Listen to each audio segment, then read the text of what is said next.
जय हिंद दोस्तों। पिछले भाग में हम लोगों ने भारतीय भूगोल का सामान्य परिचय जो हम लोग जान चुके हैं, उसके आगे आज पार्ट 2 में हम लोग जानेंगे भारत की भौगोलिक स्थिति क्या है। भारत की जो मानचित्र है या विश्व का जो मानचित्र है उसमें भारत की क्या स्थिति है। तो सर्वप्रथम हम लोग देखेंगे कि हमारा जो भारत का है, भारत का जो आकार है वो चतुष्कोणीय है। कैसा है? चतुष्कोणीय। भारत किस आकार में है? तो चतुष्कोणीय है।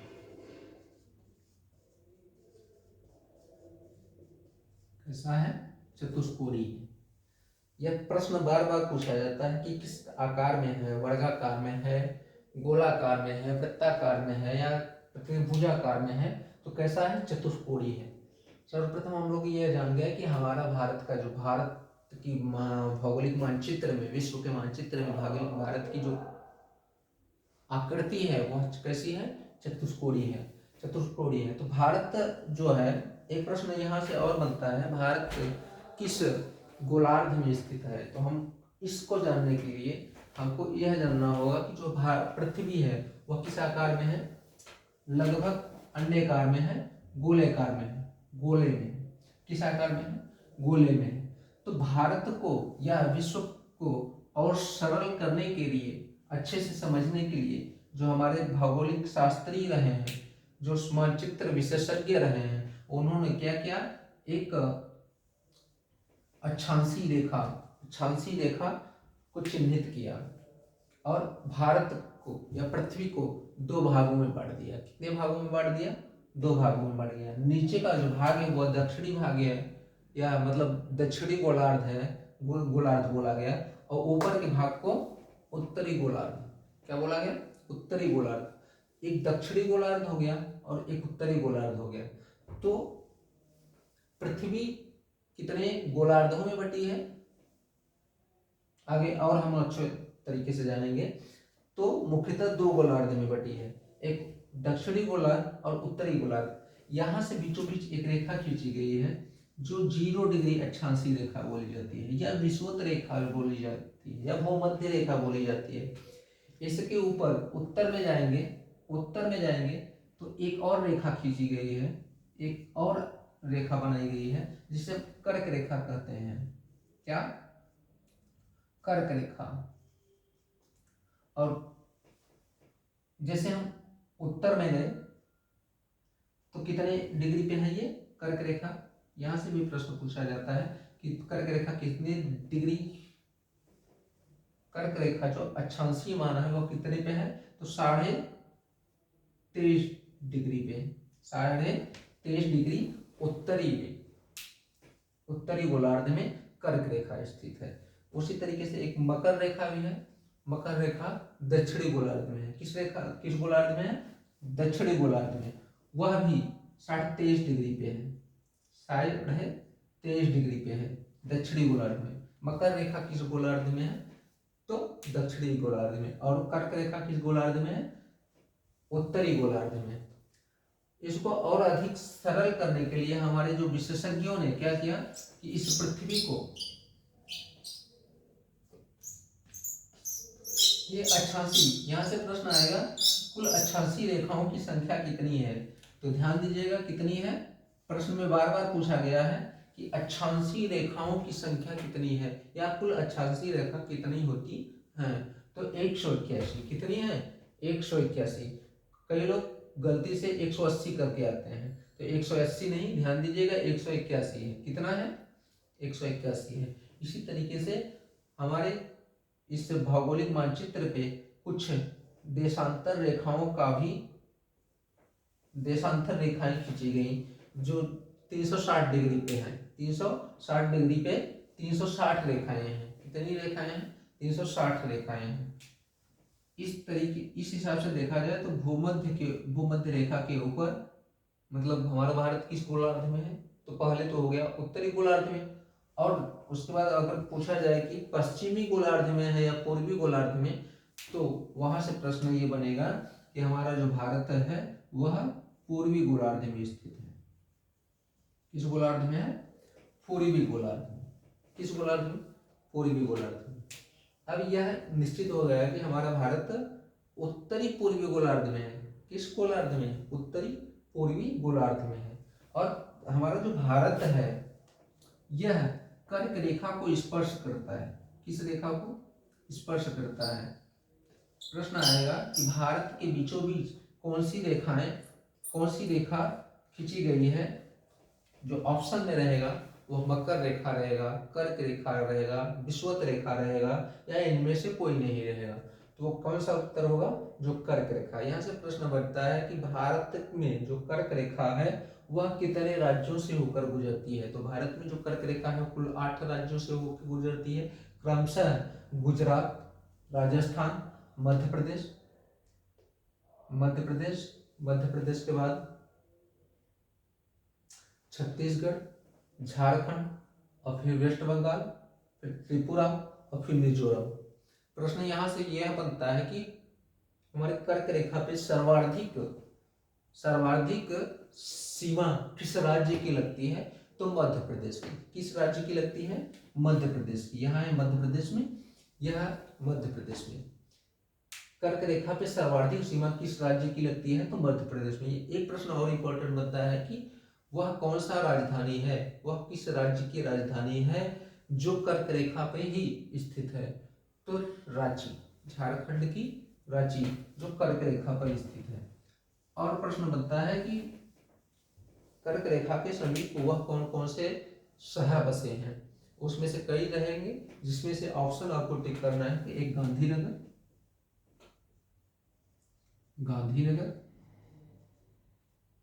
गांधीनगर और मध्य प्रदेश का भोपाल भी है। कितने राज्य स्थापित है कर्क रेखा को स्पर्श करता? कितने राज्य हमारे हैं? तो 8 राज्य, गुजरात, राजस्थान, मध्य प्रदेश, छत्तीसगढ़, झारखंड, वेस्ट बंगाल, त्रिपुरा, मिजोरम। कितने राज्य हैं? कुल 8 राज्य हैं।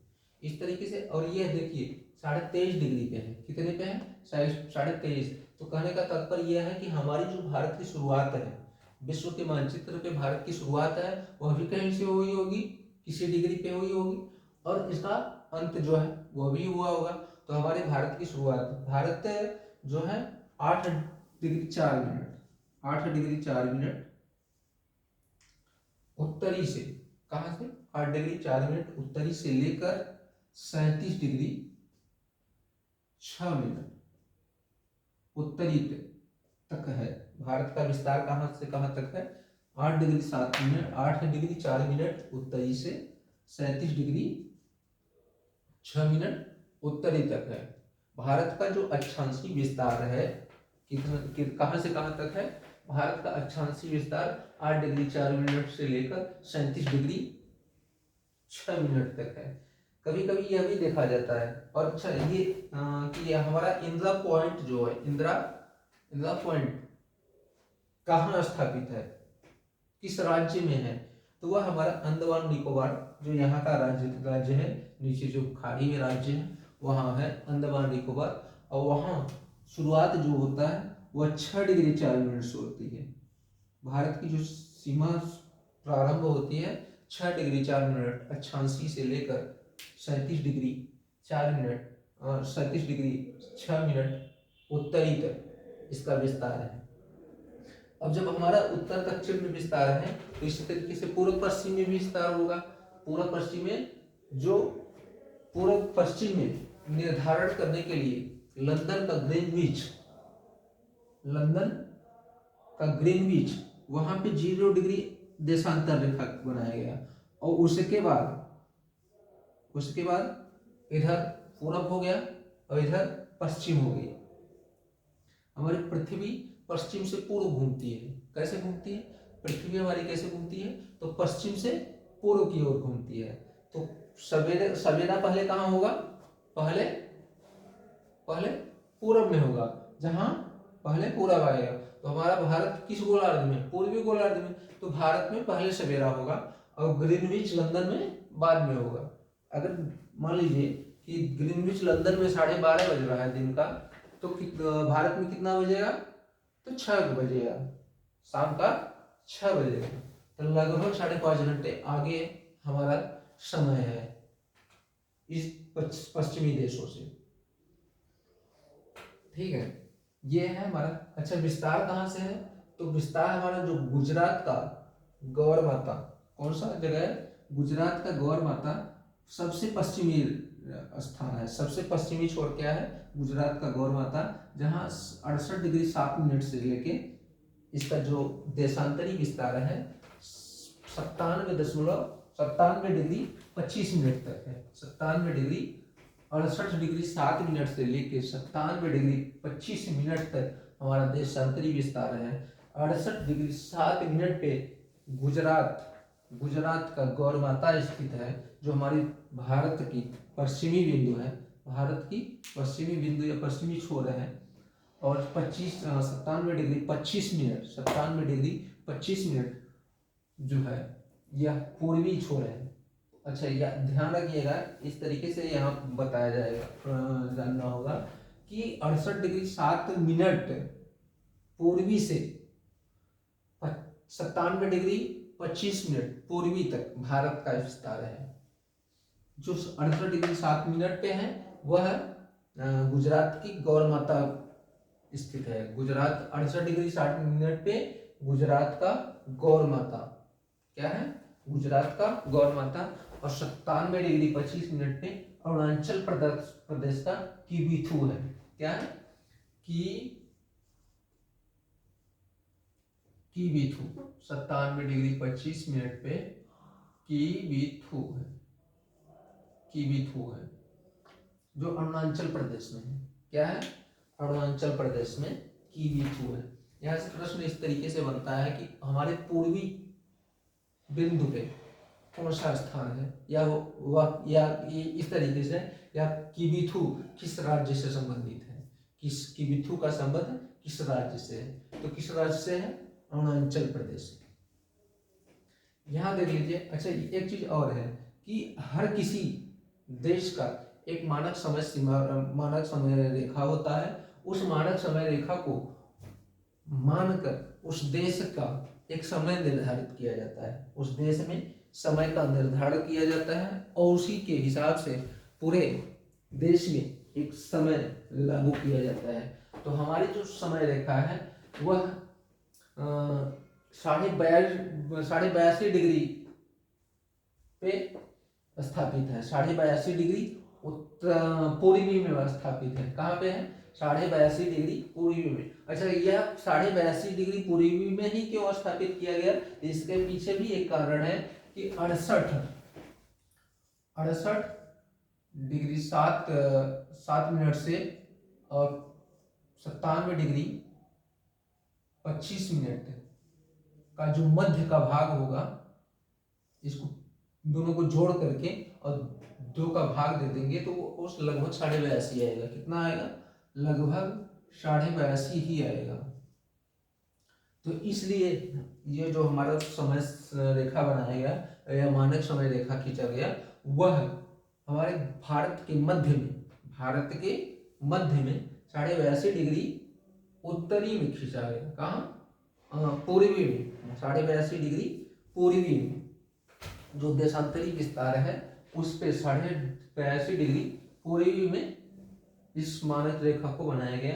और यहाँ से प्रश्न, तमाम प्रकार के प्रश्न बनते हैं कि वह कितने राज्य, सबसे पहला प्रश्न तो यही बनता है कि जो मानक रेखा है वह कितने राज्यों से होकर निकलता है, वह कितने राज्यों से होकर गुजरता है।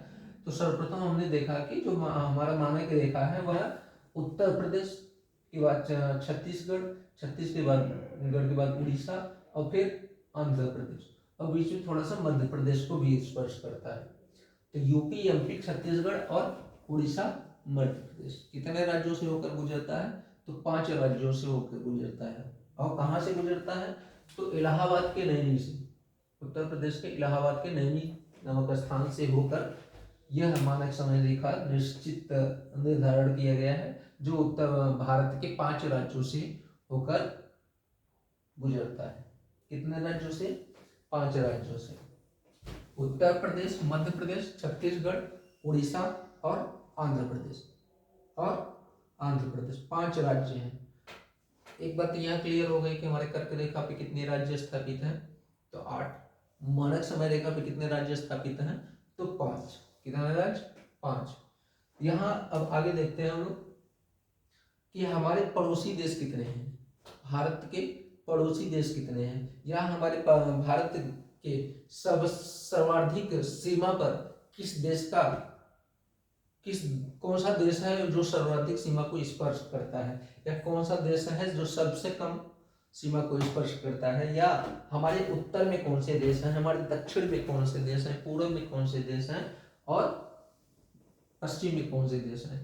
तो जो भारत के पश्चिम में कौन सा देश है, तो पाकिस्तान। भारत में पश्चिम में पाकिस्तान। और पश्चिम उत्तर में कौन सा देश है, तो अफगानिस्तान। भारत के पश्चिम उत्तर में अफगानिस्तान, पश्चिम उत्तर में अफगानिस्तान, और पश्चिम में तो पाकिस्तान। भारत के दक्षिण में श्रीलंका, भारत के दक्षिण में श्रीलंका, और उत्तर में नेपाल और चीन। उत्तर में नेपाल और चीन, उत्तर में नेपाल और चीन। पश्चिम में क्या हो गया, पाकिस्तान। पश्चिम उत्तर में अफगानिस्तान, और उत्तर में नेपाल और चीन। पूरब में, भारत के पूरब में तो बांग्लादेश। कौन सी देश है, कौन सा देश है, बांग्लादेश। कौन सा देश, भारत के पूर्व में कौन सा देश है, बांग्लादेश और म्यांमार। बांग्लादेश, म्यांमार, जिसे वर्मा भी कहते हैं, बांग्लादेश, म्यांमार या वर्मा भी कहते हैं। एक देश और है, भूटान। तो ये पूछा जाएगा कि भूटान हमारे उत्तर में है कि पश्चिम में है कि पूर्व में, तो हमारा भूटान जो है उत्तर पूर्व में है। किसमें है, भारत के उत्तर पूर्व में है, उत्तर पूर्व। जिस तरीके से अफगानिस्तान पूर्वी पश्चिमी उत्तर में है, पश्चिम उत्तर में है, उस तरीके से पूर्व और उत्तर में है, पूर्व और उत्तर में भूटान है। और सर्वाधिक जो भारत की सीमा को स्पर्श करता है वो बांग्लादेश। सबसे कम सीमा को स्पर्श करता है तो अफगानिस्तान। ठीक है, अब यहाँ से इस तरीके से जो प्रश्न बनते हैं कि भूटान हमारे कितने राज्यों को स्पर्श कर रहा है, भूटान हमारे कितने राज्यों को स्पर्श करता है, या उसकी जो सीमा है वो हमारे कितने राज्यों से लगा हुआ है। तो कितने राज्यों से लगा हुआ है, तो एक तो देख लीजिए अरुणाचल प्रदेश, दूसरा है असम, फिर सिक्किम, फिर बांग्लादेश, वेस्ट बंगाल। कितने राज्यों से, 4 राज्यों से। भूटान का जो लगाव जो है कितने राज्यों से है, 4 राज्यों से। एक अरुणाचल प्रदेश, असम, वेस्ट बंगाल और सिक्किम। हमारे भारतीय राज्यों में जो राज्य हैं वह 4 राज्य हैं जो भूटान को स्पर्श करते हैं। इसी तरीके से बांग्लादेश है, वहां भी एक त्रिपुरा है, मिजोरम है, असम है, मेघालय, त्रिपुरा, मिजोरम 1 2 3 4, और सिक्किम 5, और फिर बिहार 6, और झारखंड 7। जो वेस्ट बंगाल है, क्या वेस्ट बंगाल है, क्या है ये, बांग्लादेश कितने राज्यों को स्पर्श करता है, तो 1 2 3 4, 1 2 3 4 5। कितने राज्यों को, 5 राज्यों को। जो बांग्लादेश है हमारे 5 राज्यों को स्पर्श करता है, उसकी सीमाएं 5 राज्यों से लगती हैं। एक मिजोरम, त्रिपुरा, असम, मेघालय और पश्चिम बंगाल। सर्वाधिक सीमा किस प्रदेश से लगती है, तो पश्चिम बंगाल। इस तरीके से प्रश्न बनता है कि भारत में सर्वाधिक सीमा किस देश की लगती है, तो वह है पश्चिम बंगाल। पश्चिम बंगाल है, बांग्लादेश। भारत की सर्वाधिक सीमा को स्पर्श करने वाला देश कौन सा है, तो बांग्लादेश है।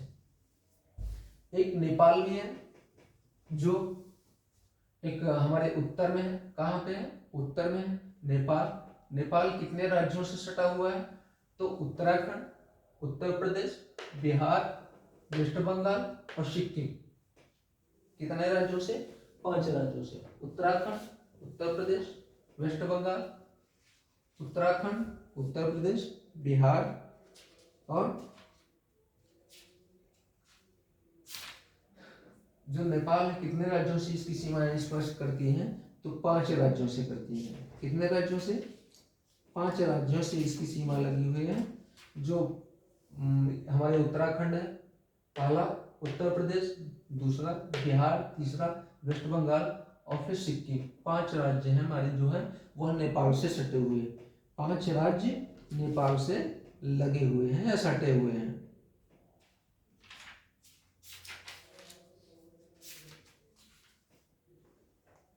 और वेस्ट बंगाल में भी 5 हैं। 1 2 3 4 5, 1 2 3 4 5, 5 इससे भी 4 इससे, 5 5 और 4। अब आइए अफगानिस्तान, उसके बाद अच्छा चीन भी है। चीन है तो चीन है, चीन किन राज्यों से सटा हुआ है? तो अरुणाचल प्रदेश, पहला हो गया अरुणाचल प्रदेश, फिर सिक्किम, उत्तराखंड, उत्तराखंड और इधर जम्मू कश्मीर, फिर लद्दाख। उत्तराखंड, जम्मू कश्मीर, लद्दाख, इतने राज्यों से चीन लगा हुआ है। एक राज्य से सीमा बनाता है, स्पर्श होता है अफगानिस्तान का। किसका? अफगानिस्तान का।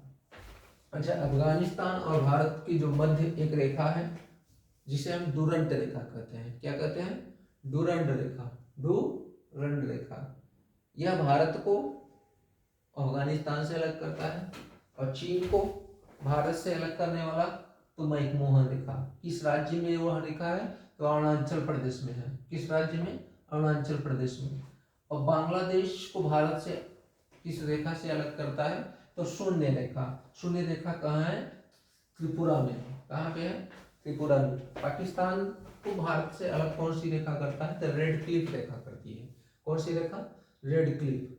और पाकिस्तान से भी हमारे कई राज्य सटे हुए हैं। पहला हो गया गुजरात, राजस्थान, पंजाब और जम्मू कश्मीर, लद्दाख। तो 1 2 3 4 5, 5 राज्य हमारे ऐसे हैं जो पाकिस्तान से लगे हुए हैं। लद्दाख, जम्मू कश्मीर, पश्चिम बंगाल और पंजाब, गुजरात और राजस्थान, 5 राज्य हैं जो पाकिस्तान से लगे हुए हैं।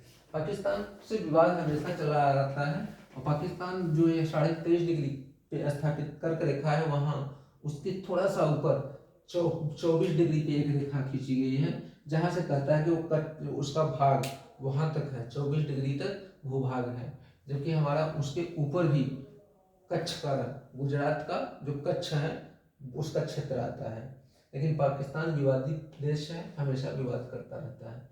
तो इस तरीके से हमने देखा कि हमारे देश और देश से लगे हुए वह कौन से अंतरराष्ट्रीय सीमा है जो दूसरे राज्यों को स्पर्श करती है।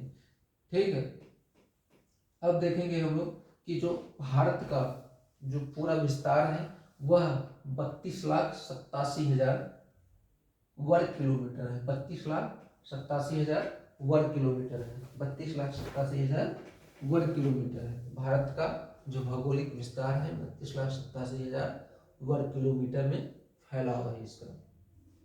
अच्छा, भारत का जो स्थलीय सीमा है वह 15,200 किलोमीटर का है।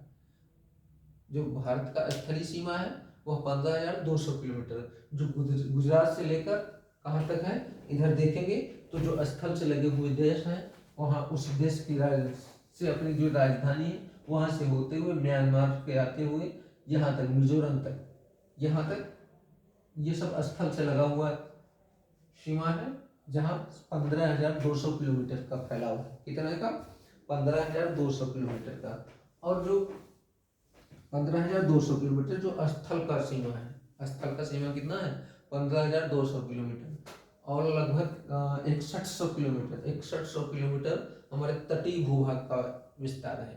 तटीय भूभाग का विस्तार है जो जलमग्न है, जो जल से स्पर्श करता है, समंदर से स्पर्श या बंगाल की खाड़ी या अरब सागर से स्पर्श करता है, वह 6100 मुख्य भूभाग का है।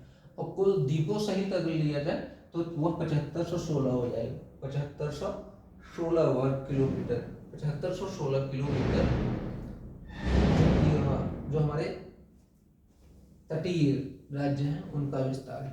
7516 किलोमीटर तटीय राज्यों का विस्तार है। कुल इस तरीके से 22,716 वर्ग किलोमीटर 22,716 किलोमीटर जो पूरा विस्तार है एक सीमा से दूसरी सीमा का तक 22,716 किलोमीटर लगा हुआ है। यहाँ तक हम लोगों ने देख लिया। हम लोगों ने क्या देखा, एक तो कर्क रेखा और भारत का जो देशांतरी विस्तार देख लिया हम लोगों ने, पूर्व से पश्चिम देख लिया, और अक्षांशीय विस्तार देख लिया, उत्तर से दक्षिण देख लिया। हमारे पड़ोसी देश कितने हैं वह देख लिए। पड़ोसी देशों से लगे कौन कौन से राज्य हैं वह हम लोगों ने जान लिया। कौन सी राज्य की राजधानी जो कर्क रेखा पर है वह देख लिया। कौन सा शहर है जो मानक समय रेखा पे है वह देख लिया। और इस तरीके से हम लोग आगे बढ़ते हैं तो हम लोग ये देखेंगे कि जो इसके नीचे गुजरात के नीचे मतलब अरब सागर में लक्षद्वीप है, वह भी हमारे राज्य की देश की राज्य है, एक प्रदेश है। उसके बाद इधर बंगाल की खाड़ी में अंडमान निकोबार द्वीप समूह है, यहाँ भी हमारा एक भूभाग फैला हुआ है। तो यहाँ से भी प्रश्न बनता है कि जो इंदिरा पॉइंट है वो किस राज्य में है। तो किस राज्य में? अंडमान ग्रेट निकोबार में। किसमें है? ग्रेट निकोबार में। इंदिरा पॉइंट किस में है? ग्रेट निकोबार में। और इंदिरा कॉल तो लद्दाख में, पहले था जम्मू कश्मीर, अब हो गया लद्दाख में। इंदिरा कॉल किसमें है? लद्दाख में। उसी तरीके से हम लोग देख लिए किवीथू गौरवाता और फिर उधर किवीथू। अच्छा, हमारे मुख्य भूभाग से लगा हुआ दक्षिणतम बिंदु तो कन्याकुमारी, मुख्य भूभाग से लगा हुआ दक्षिणतम बिंदु कन्याकुमारी है जो तमिलनाडु में है। किसमें है? तमिलनाडु में है। अच्छा, भारत और श्रीलंका के बीच जो एक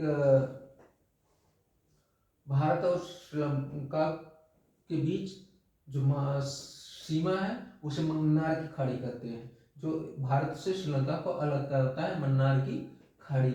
और मन्नार की खाड़ी से उत्तर साइड, मन्नार की खाड़ी से उत्तर साइड पब्बन द्वीप है, पब्बन द्वीप। उसी पे आदम ब्रिज बना हुआ है, आदम ब्रिज है। इसी पब्बन द्वीप पे ही रामेश्वरम स्थापित, भगवान राम ने इसका भगवान शंकर का स्थापना किया जो रामेश्वरम है। उसी आदम ब्रिज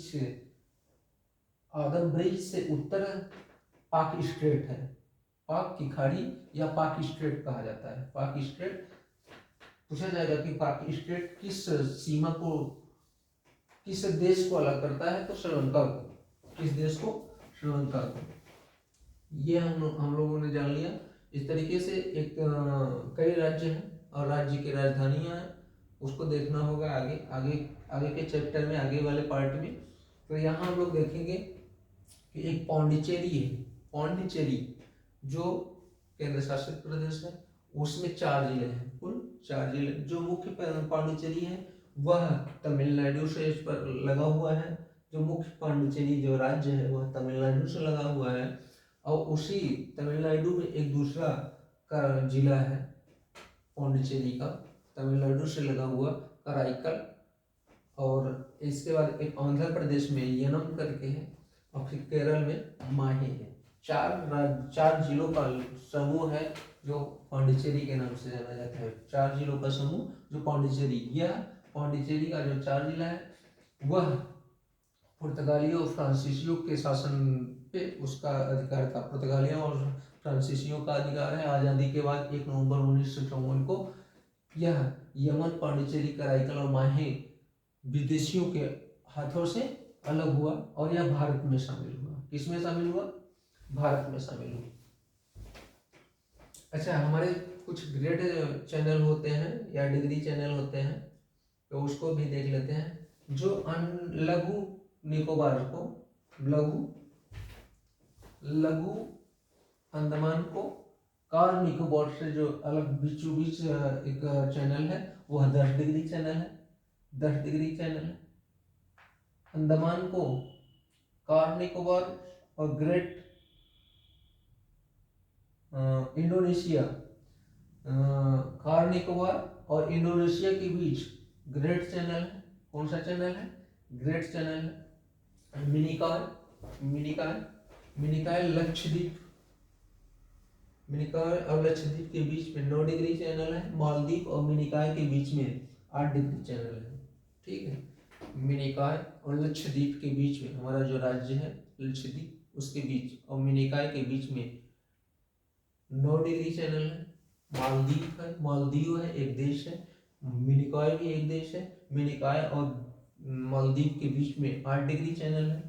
और जो हमारा अंडमान निकोबार है, अंडमान निकोबार का निचला छोर जो है कार निकोबार, कार निकोबार को इंडोनेशिया से जो अलग करता है उसे ग्रेट चैनल कहते हैं।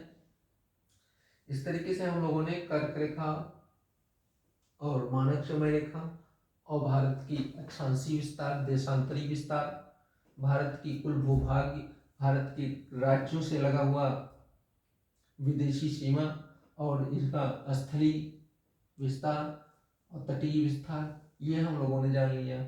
और इसके बाद अगले भाग में हम लोग जानेंगे कि भारत में नदियों का विस्तार और नदियों का विस्तार जो है वह कहाँ से होता है। पश्चिमी घाट में कौन सी नदियाँ आके मिलती हैं, पूर्वी घाट में कौन सी नदियाँ गिरती हैं, या बंगाल की खाड़ी में कौन सी नदियाँ निकलती हैं, हिमालय से निकलने वाली नदियों को क्या कहा जाता है, या फिर ये जो प्रायद्वीपीय नदियाँ होती हैं उनको क्या कहा जाता है। हिमालय से निकलने वाली जो भारत में सबसे लंबी नदी कौन सी है, प्रायद्वीप की सबसे लंबी, इनकी विशेषता क्या है, इनका लंबाई क्या है, यह कितने राज्यों की सीमा को स्पर्श करती है। तो आज इतना ही, इसके बाद अगले क्लास में। धन्यवाद।